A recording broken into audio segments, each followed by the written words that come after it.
গল্পের নাম গণেশ ও জ্ঞানলাভের গল্প।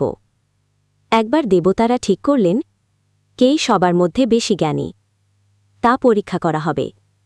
শর্ত ছিল যে সবার আগে পুরো পৃথিবী 3বার ঘুরে আসতে পারবে তাকেই সবার শ্রেষ্ঠ বলা হবে। কার্তিকেয় তার বাহন ময়ূরে চেপে তাড়াতাড়ি বেরিয়ে গেলেন পৃথিবী প্রদক্ষিণ করতে।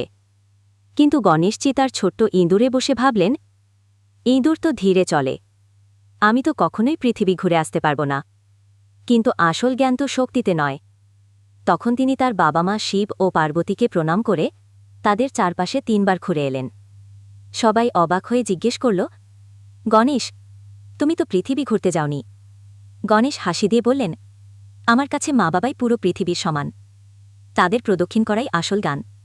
দেবতারা মুগ্ধ হয়ে গণেশকে বিদ্যাবুদ্ধি দেবতা বলে মান্য করলেন। এই কারণেই গণেশটিকে সবাই বুদ্ধি, বিদ্যা ও জ্ঞানের দেবতা বলে পূজা করে।